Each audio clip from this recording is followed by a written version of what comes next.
مزمور داويت معرف تسعان حدن أبتقعيت العل زحدر أبتلالة كل زخيل ينبر እግዚአብሔር ጸጋይን ዕርደይን ዝውከሎ ኣምላኸይን እዩ እብል ኣለኹ ካብ መጻወድያ ሃዳናይ ካብ ዘጥፍእ ፍራ ከናግፈካ እዩ እሞ ብግልግልኡ ክጎልብበካ ኣብ ትሕቲ ኣኽናፉ ኸኣ መጸጊዒ ክትረክብ ኢኻ ሓቁ ዋልታን ጸጋዕን እዩ ካብ ስምባደለይቲ ካብ መዓልቲ ዝውርወር ፍላጻ ካብ ብጸልማት ዝኸይድ ፍራ ብቐትሪ ዝባድም ሕማም ኣይክትፈርህን ኢኻ ኣብ ጥቓኻ ሽሕ ኣብ የማንካውን እልፊ ክወድቁ እዮም ኣባኻ ግና ኣይክበጽሕን እዩ በዒንትኻ ጥራይ ክትጥምቶ ረሲኣን ዝረኽብዎ መስጣውን ክትርኢ ኢኻ ጐይታይ ንስኻ ማዕቆብየ ኢኻ ኢልካ ኢኻ እሞ ንልዑልሲ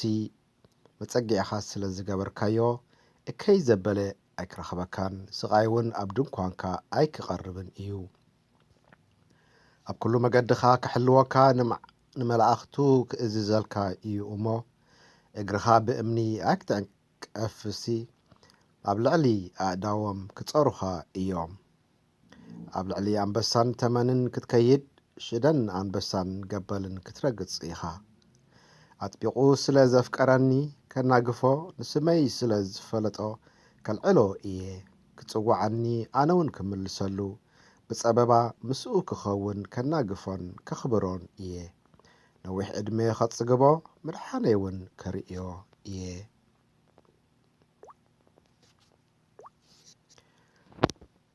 መዝሙር ዳዊት ምዕራፍ 92 ኣታልዑል ንግሆ ሳህልኻ ለይትውን እምነትካ ምውራይ 10 ኣውታር ብዘለዎ በገናን ብጭራን ብምውቃዕ መሰንቆን ንእግዚአብሔር ምምስጋን ንስምካ ምዝማር ሰናይ እዩ ወእግዚአብሔር ብግብርታትካ ኣሐጉስካኒ ኢኻ እሞ ብዛዕባ ተግባር ኣዳውካ እልል ክብል እየ ወጎይታይ ግብርኻ ኸመይ ዓቢ እዩ ሓሳብካ ኣዝዩ ዓሚቕ እዩ ዳንደ ኣይፈልጦን ዓሻውን ኣየስተውዕሎን እዩ ረሲኣን ከም ሳዕሪ እንተለምለሙ ኩሎም ገበርቲ እከይውን እንተ ዓንበቡ ንሓዋሩ ምእንቲ ክጠፍኡ እዩ ጐይታዬ ንስኻ ግን ንዘለዓለም ልዑል ኢኻ ጐይታዬ እንሆ ጸላእትኻ ኣነውን ጸላእትኻ ይጠፍኡ ኣለዉ እሞ ኩሎም ገበርቲ እከይ ክብተኑ እዮም ግናኸ ንቐርነይ ከም ናይ ጎባይ ዓልዓልካዮ ብሓድሽ ዘይቲ ተቐባእኩ ዓይኒ ድማ ነቶም ተጻረርተይ ባህ ኢልዋ ትምልከቶም ኣዛነውን ብናይቶም ዝትንስኡኒ ክፉኣት ተሓጒሰን ይሰምዓ ጻድቕ ከም ስየ ይልምልም ከም ጽሕዲ ሊባኖስ ይዓቢ እቶም ኣብ ቤት እግዚኣብሔር እተተኽሉ ኣብ ኣጻድ ኣምላኽና ይለምዑ እግዚኣብሔር ጻድቕ ምዃኑ ምእንቲ ከውርዩስ ብእርጋኖም ድማ ይፈርዩ ይውርዩን ይልምዑን እግዚኣብሔር ከውሒ እዩ ኣብኡ እውን ዓመፃ የልቦን መዝሙር ዳዊት ምዕራፍ 93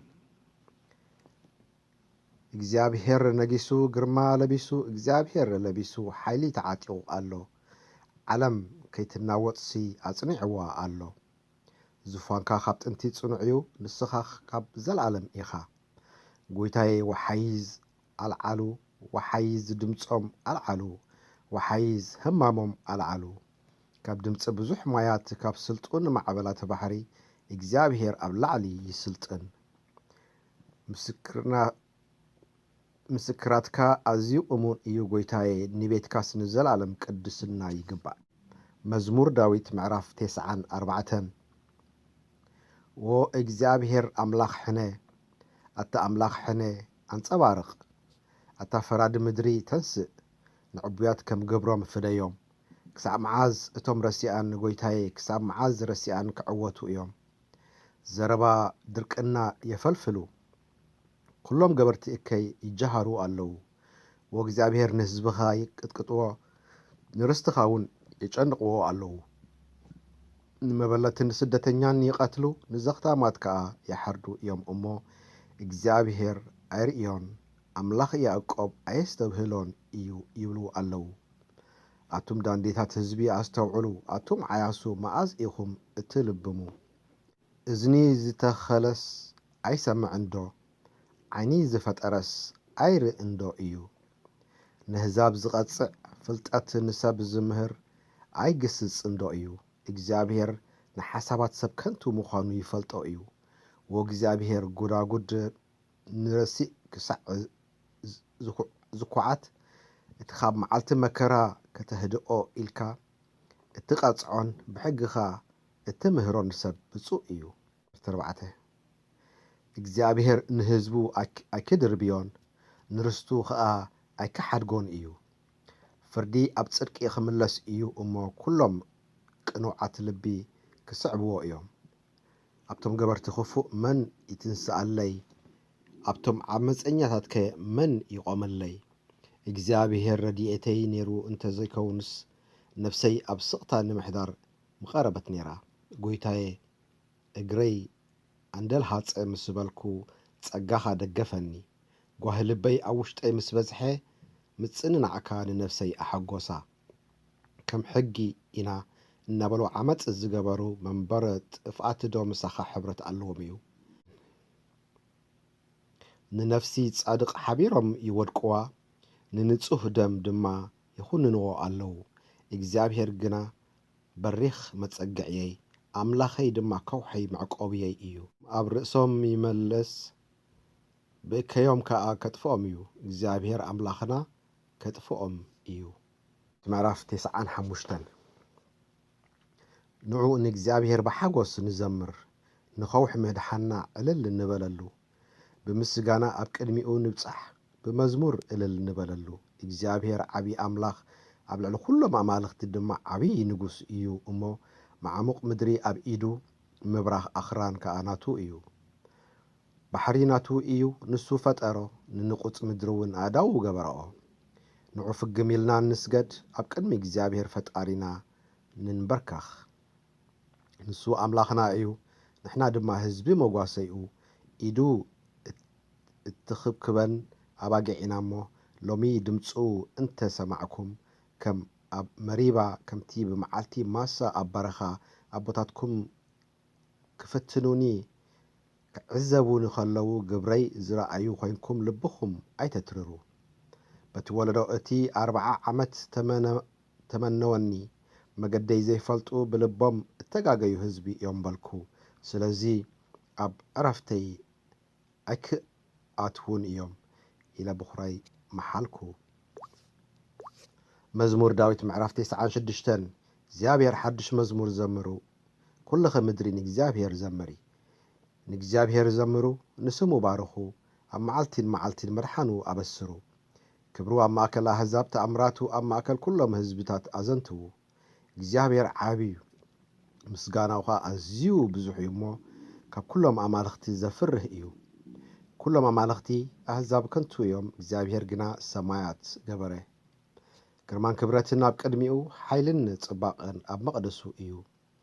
ኣቱም ዓሌታት ኣሕዛብ ንእግዚኣብሔር ሃቡ፣ ክብርን ሓይልን ንእግዚኣብሔር ሃብዎ።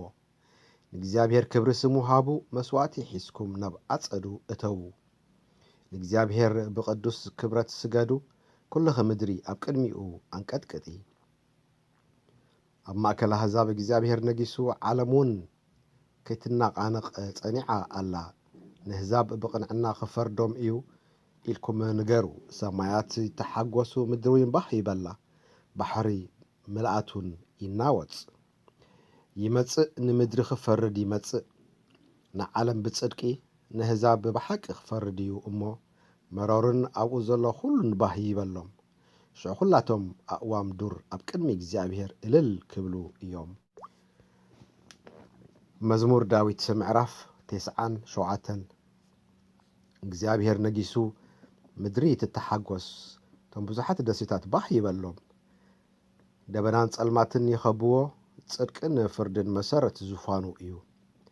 ሓቂ ቀቅድሚኡ ይኸይድ፣ ንጸላእቱ ኣብ ዙርያኡ የንድዶም። መባርቑ ንዓለም ኣብርሀ፣ ምድሪ ረኣየቶ ኣንቀጥቀጠት። ኣኽራን ኣብ ቅድሚ እግዚኣብሔር፣ ኣብ ቅድሚ እቲ ጐይታ ኩሉ ምድሪ ከም ሰምዒ መኸኹ። ሰማያት ንጽድቁ አውረዩ ኩሎም አሕዛብ ድማ ክብሩ ረአዩ ንምስልታት ዝሰግዱን ብጣዖታት ዝምክሑን ኩሎም ይሕፈሩ ኩልኹም አማልኽቲ ኣብ ቅድሚኡ ፍግም በሉ ወእግዚአብሔር ንስኻ ኣብ ልዕሊ ኩሉ ምድሪ ልዑል ኢኻ ኣብ ልዕሊ ኩሎም አማልኽቲ ኣዝኻ ልዑል ኢኻ እሞ ወእግዚአብሔር ጽዮን ሰሚዓ ተሓጐሰት ኣዋልድ ይሁዳ እውን ብዛዕባ ፍርድኻ እልል በላ ኣቱም ንእግዚአብሔር እተፍቅርዎ እከይ ጽልኡ ነፍሲ ቅዱሳኑ ይሕሉ ኣብ ኢድ ረሲኣን የናግፎም ብርሃን ንጻድቃን ደስታ ኸዓ ንቕኑዓት ልቢ ተዘርአ ኣቱም ጻድቃን ብእግዚአብሔር ተሓጐሱ ንቅዱስ ስሙውን ኣመስግኑ መዝሙር ዳዊት ምዕራፍ 98 እግዚአብሔር ተኣምራት ገይሩ የማነይቱ ኢድ ቅዱስ ቅልጽሙን ስዒሮም እዮም እሞ ሓድሽ መዝሙር ዘምሩሉ እግዚአብሔር ምድሓኑ ኣፍለጠ ጽድቁ ኣብ ቅድሚ ኣሕዛብ ገለጸ ሳህሉን እምነቱን ንቤት እስራኤል ዘከረ ኩሉ ወሰናት ምድሪ ንምድሓና ንኣምላኽና ንረአየ ኣቲ ምድሪ ኩልኺን እግዚአብሔር እልል በሊ ተሓጐስ ጨድሩን ኣመስግኑን ንእግዚአብሔር ብመሰንቆ እወ ብመሰንቆን ብድሃይ በገናን ኣመስግንዎ ኣብ ቅድሚ ንጉስ ኣብ ቅድሚ እግዚአብሔር ብእምብልታን ቃናን መለኸትን እልል በሉ ባሕርን መልኣቱን ዓለምን ኣብኣ ኩሎም የድህዩ ንምድሪ ክፈርድ ይመጽእ ንሱ ንዓለም ንጽድቂ ንህዛቡን ብቕንዕና ክፈርዶም እዩ እሞ ወሓይዝ ኣዳሞም ይጣቕዑ ኣኽራን ሓቢሮም ኣብ ቅድሚ እግዚአብሔር ብሓጎስ ይዘምሩ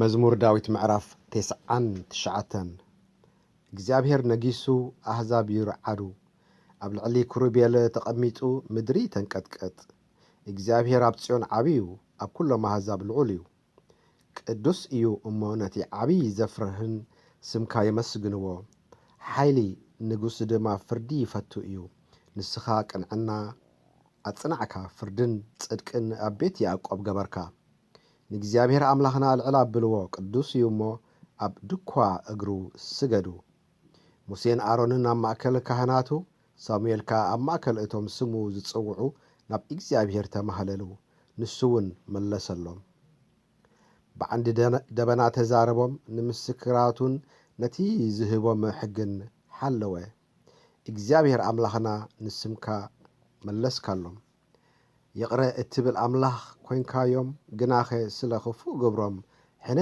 ፈድኻዮም ንእግዚአብሔር ኣምላኽና ልዕል ኣብልዎ እግዚአብሔር ኣምላኽና ቅዱስ እዩ እሞ ኣብ ቅዱስ ከረን እውን ስገዱ መዝሙር ዳዊት መበል 100 ምዕራፍ ኩልኺ ምድሪ ንእግዚአብሔር እልል በልሉ ንእግዚአብሔር ብሓጎስ ተገዝእዎ ኣብ ቅድሚኡ ብእልልታ ምፁ እግዚአብሔር ሲ ኣምላኽ ምዃኑ ፍለጡ ንሱ ገበረና በዓላትና ኣይኮናን ንሕናን ህዝቡን ኣባጊዕ መጓሲኦን ኢና ኣብ ደጌታቱ ብምስጋና ኣብ ኣጸዱ እውን ብውዳሴ እተው ኣመስግንዎ ንስሙ ኸዓ ባርኹ እግዚአብሔር ሲ ሰናይ እዩ እሞ ጸግኡ ንዘለዓለም እምነቱ ኸዓ ንውሉድ ወለዶ ይነብር